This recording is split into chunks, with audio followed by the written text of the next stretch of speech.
Hellpoint by Cradle Studios is an interesting blend of Dark Souls, Bloodborne, and something like Dead Space, while clearly taking the backbone of its gameplay from Souls. The environments, settings, and mood are all clearly inspired by things like Dead Space, Alien, or something in that vein. As you fight your way through the demo level, a space station orbiting a black hole, the gameplay has that familiar feel, but the atmospheric mood is less than comforting to say the least. Let's take a deeper look at a promising indie game that has just hit Kickstarter a few days ago.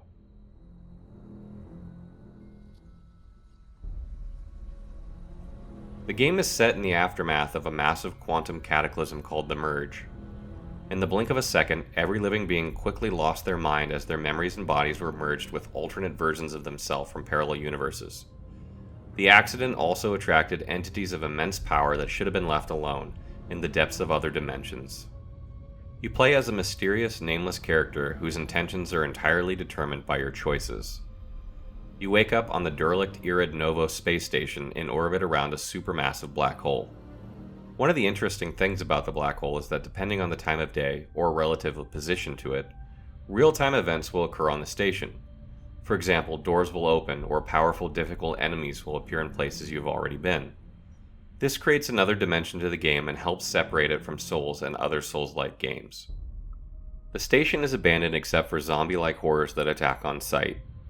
Lights flicker in the corridors, and things are dark and hard to make out against the insufficient lighting of space. You can see movement stir in the distance, and you hear noises, terrible heart-stopping noises that make you think twice about going forward.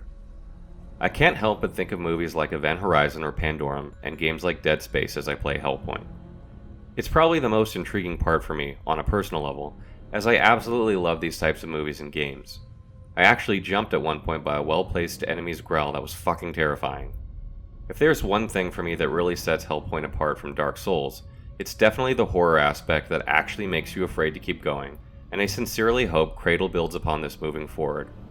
In some ways, it goes back to the more spooky horror roots we saw in Demon Souls that From Software never really built upon, in places like the Tower of Latria or deep inside Stonefang Tunnel.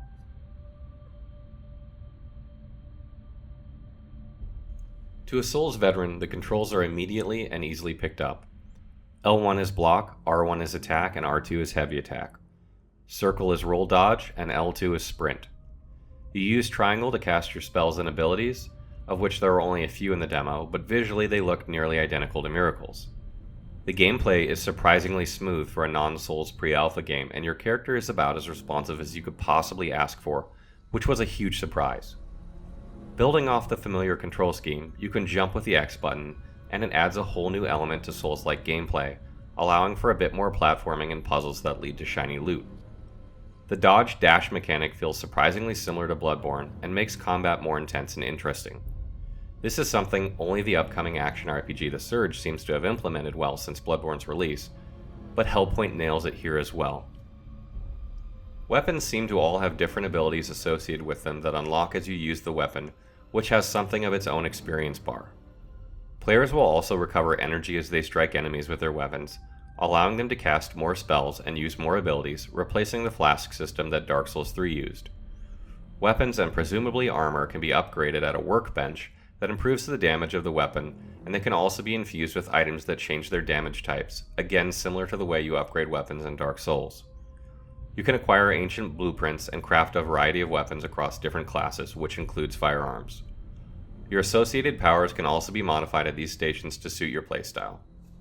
Many other mechanics are also extremely similar to Dark Souls, such as the way enemies respawn when you die, your accumulated experience drops when you die and you must get back to it, or you'll need to fight a ghost of yourself in order to reclaim what was yours.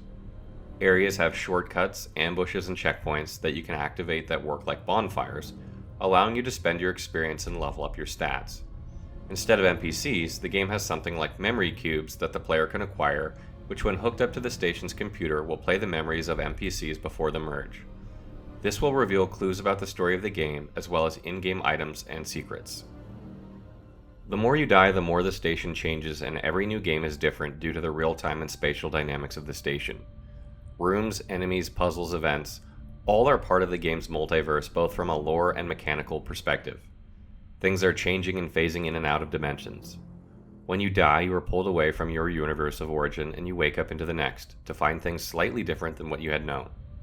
This is a promising approach to keep things fresh, making it not quite a procedural roguelike, but adds enough of a thread to satisfy. In all, the gameplay of Hellpoint is very similar to Souls with its own little wrinkles.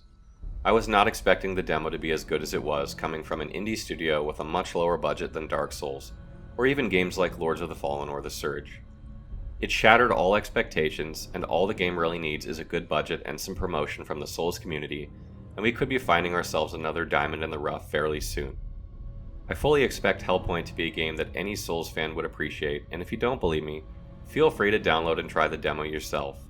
If you feel the same way I do, feel free to back the Kickstarter and get this thing going.